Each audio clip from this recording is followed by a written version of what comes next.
Siddarth, it's 2025. You've been in the business of fashion for 24 years. What's the most obnoxious request, a couple of them, that you've ever got? Okay, the first one I can remember is this guy's daughter was getting married, and I was very new in the couture game. I didn't know payments and stuff. He owed me a little bit of money. So he said, look, let my daughter get married, and 2-3 days later, I'll give you the payment. 3 months later, I'm standing outside his house. He stands on his balcony saying, your father has enough money, take it from him. Then we had a client walk into my office wearing the most hideous Burberry boots, Burberry scarf, Burberry bag, Burberry trench, jewelry designer screaming, I've lost 25 of my carats, and I'm thinking, rich bitch, rich bitch.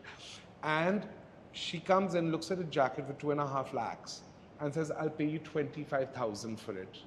And I literally looked at her and I said, Lajpat Nagar is over there.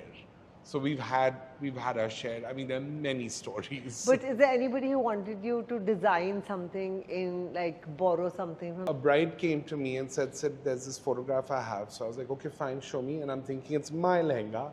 She pulls out a Manish Malhotra lehenga from Kabhi Khushi Kabhi Gum, one of those movies, those old-time movies. And she's like, I want you to make this for me.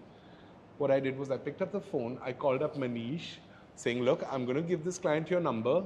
She wants this lehenga from this movie. Manish, I don't even like the lehenga. Just entertain her. She never called him out. She never called him. So I've had these moments. What's the bride of 2025 wearing? I think she's a lot cleaner. She's literally no fuss, no jhas kind of bride. It's always about being lighter right now. It's not like wearing 50 kilos on your body. So even the lehengas we're making are much lighter. They're fluffier, but lighter. So any colors for the season? Colors is very personal. A bride can see a lehenga and say, I want it in pink, I want it in pastels, I want it in red. It depends on the bride. All right. What is the guest of 2025 wearing? Oh, they go all out. They go all out because they think they are the bride, which is great, and it works for all of us. So the guests usually are always competing with each other. So they want the more elaborate piece. They want to know what their friend is wearing so that they can top it. It's very entertaining. There's so much said about the Delhi guest and the Delhi Love people. them. Do you think now that, everything said is true? But now the world has become more democratic with Instagram, etc. So do you think now everybody is as over the top, or Delhi and Punjab are still the flag bearers? No, Delhi and Punjab are the flag bearers of OTT, and I'm an OTT designer, so I love it. But yes, we do have the pseudo-intellectual client also who wants to be underplayed and don't want to be noticed in a crowd. So right now we have that influx of 50-50. But the boys now want to dress up more than the girls. Okay. So it's fun.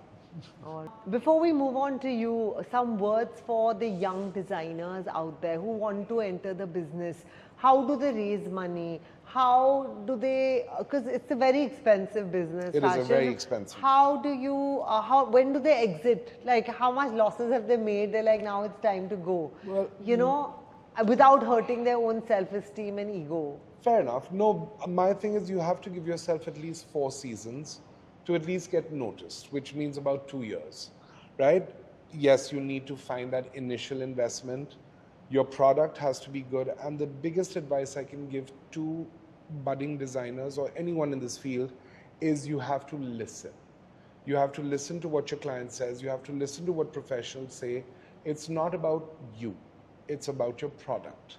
1, and 2, yes, listen to people, but follow your gut and mix it up. Don't take the advice completely, but think that does it work for you or not. And that's the only way to go. You have to grow with the market. You cannot mold the market. You said you should have enough capital to last you 4 seasons. How much is that approximately? I mean, don't look at me, but a young budding designer should invest about 10 to 15 lakhs every 6 months. Every 6 months? About to make a small capsule and to market it. Now, marketing has gotten a lot cheaper. You can market it on Instagram, which is free for you. But to get that product, to shoot it and stuff costs money. All right. And now there's so many designers in India, you know, and every year the new designers. Are so many people shopping? And there's some are getting a new lease of life thanks to Reliance and Aditya Birla Group. But how are they managing? Are all Indians, is there an increase in spend? There, you know, after lockdown, there's actually been a very good increase in spending power. People need couture all the time or bridal stuff all the time. There's a market for everyone. Everyone knows, thanks to Instagram, they know exactly where to go. If you like so and so's work, you go straight to them, show them the photograph, get the outfit. So there's a market for everyone. Yes, some designers take a dip one season, some designers go up one season. That's the game. So you have to, as a designer, stay relevant and just know what the market wants. How do you stay relevant and know I what the have my market pocket wants? Gen Zs giving me advice all the time and keeping me fresh and young. Amazing. So that's what one needs to do. Yes. Okay. Now, your collections often draw inspirations from historical themes. And vampires. Can you elaborate on how you conceptualize these ideas and translate them into modern design? It's actually quite silly and quite simple. I am a movie buff. I love watching historical movies, horror movies all the time. That's my go-to when I want to relax, literally. And I've always found something beautiful in the macabre. And it's just like if I saw Bram Stoker's Dracula, I'm not looking at vampires sucking blood. I'm looking at the love story. I think it's one of the most beautiful love stories ever written. Caligula's feast was all about opulence. It was about the grandeur, the madness of that time, and that's what I picked up. I found the whole concept of treating people in this scale so magnificent, and that's what I picked up from there, you know, even though Caligula was one of the most twisted people you could ever meet. You describe your aesthetic as high octane glam and beauty in the macabre. How do these elements manifest in your design process? You know, you just get inspired and it literally comes out somewhere or the other. I mean, I even read a book about the suicide forest of Japan and made a collection on it, which worked out so beautifully. It's one of my favorite collections and was actually called Metamorphosis of the Macabre. So it's just some element clicks and then you just build from there. That's exactly how it works. Okay. Your brand emphasizes bold colors, sharp cuts, and intricate embellishments. How do you balance these elements to create a cohesive I'm so collection? happy you use the word balance.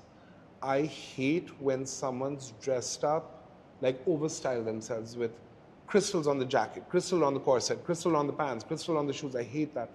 You have to have one point that a person looks at and not go crazy looking at you. So I like to balance clothes, like you said. I studied corsetry in New York, so it's always about structure. If you ask me to make something flowy, it ain't happening. It's not gonna happen. So I guess with the last 24 years, you just learn how to mold it. I mean, there was a time when I was over-embellishing, over-styling things myself. Then you learn to like downsize. In your opinion, how has the Indian fashion industry evolved over the years and where do you see it heading in the future? It's evolved quite a bit with Fashion Week and international buyers when they used to come in, of designers finishing. The one thing we lacked was finishing. The international buyers taught us finishing, which is great. Now, thanks to social media and Instagram, we learn to see new cuts, new silhouettes, new colorways, new combinations, and we make it our own, which I think is brilliant because we all learn from each other. And India has come on the map thanks to Gaurav, thanks to Rahul, thanks to a bunch of designers. So it's very important, and I think we are moving forward in a very good trajectory. And with all these designers, you said, who are a part of Paris Fashion Week, how is it affecting the rest of you who We are get not? noticed. Okay. They've put India on the map. So give and me an now, example. I mean, I'm guessing actually, if someone's looking at Gaurav Gupta's work and they're like, oh my God, this Indian designer is doing this over here, such beautiful work. Let's check out other Indian designers. So our orders also have increased internationally. I could credit it to them or maybe not, or I just credit it to myself. Now, that only the person buying would know. So that's so interesting. You said the orders have increased. They Is it literally have. from which part of the world? From everywhere. I mean, we get orders from, of course, Dubai, from New York, from London, even from Africa, so which is great. Now, with the rise of digital platforms, how has your approach to marketing and sales evolved? It's gotten a lot more aggressive. I could call what you call I would be called what you would call a social media addict. I start getting stressed when I don't have content for the gram. I'm very aggressive. Our campaigns literally churn out orders for us. So it's very important for me to be active on social media, and it works for us. And people look forward to our campaigns. We never keep it straight and boring. It's always a roller coaster ride. So Then why have a fashion show if the sales are coming from social media? So again, funny story. I'm standing backstage watching the show, watching the models do their job. I literally, by the time the show's over, my clients have sent me screenshots of what they want. So it also comes into orders. And it's a lot more traction than just a campaign. And it's something to entertain your clients and guests and friends and stuff. So I think that's why I like doing fashion shows. There is literally no other reason. It's not for buyers. Okay. Your shows often are all about elaborate sets and dramatic presentations. How important is the theatrical aspect to your brand, and how do you conceptualize these elements? So I think it's very important. I'm a kid of the 90s, okay? It was always about sex and grandeur and, you have to make the client feel like they're part of the show. You have to give them that fantasy, not just a straight rampant models walking. That's very boring to me. So if you're coming to my show, you're going to be a part of the show. So you feel the whole experience. It's literally that. Who are some of your style icons? You mentioned Rohit Bal and Versace, and how have some of the others influenced your design journey? Tom Ford for his cuts. These people changed the game of the world. Now I'm 45. I'm not looking up to anyone now. There's no one left. So, but yeah, Tom Ford, McQueen, that's it. That's it. Nobody And else. where do you see your brand? It's been 24 years, 25 years next year. How do you see it in the future? But I do not look at the future. I look at today. So I'm happy with, if you give me something to do, I'm doing it. Did your spiritual guru ask you to be in the present? I have no spiritual guru. I'm not spiritual at all. But I'm just that person who lives for the moment. I don't look at the future. All right. Can you share a memorable experience or challenge you faced during the creation of a collection, and how did you overcome it? There have been many challenges, and the biggest challenge, I think, for any creative person is the creative block. So then I literally go to my team and I was like, guys, help out. I don't know what to do. And they just need to give me 2-3 ideas and it clicks. And it works. Of course, there have been financial challenges in the past. How did you overcome? What was the challenge and how did you it's overcome? like you need money for materials to make a new collection and you're literally running out of funds. Then you will actually get a client and they'll quickly get an order made, and then that helps out. So this is the early days. This was the earlier days. There have been challenges where you doubt yourself. It's mentally very stressful to be working towards a collection for 6 months and have a bunch of people judge it who don't have an education or the bank power to buy your stuff. So you're being judged by those people. So it's unnerving. You never know what people are thinking, and you know how Delhi is. They never think something good for someone. So yeah. So how do you deal with all of that? You just have to stop caring. Okay. Do what you want. Do what you have to do. Okay. And you were giving us another challenge you had. You had financial and you said some other. Well, the mental challenge. Yeah. Okay. There have been times when the industry has not backed you up. When they've expected you to back them up, you've been there for them. But when it's your turn, they're never there. But it's okay. You live and learn. All right. But see, now you're so established, and if you find the industry not being there, having your Now back. we don't need them. I'm talking about when I was younger. Okay, but now it's because your brand is more established Now and it's you a have little bit social of a media. threat. It's also a little bit of a threat. Okay. But then we all take each other as a threat. It's healthy, it's unhealthy, take it how you want. Okay. Where do you see the Indian fashion industry going in the future? And how do you think it's evolved over the years? Well, I like the new set of designers who are going global, like Dhruv. Then there's Kanika, Shweta, my friends basically. Dhruv is literally also putting the streetwear genre onto the map for us, which is fantastic. And I love the direction, I love the finish, the quality, everything is brilliant from these kids.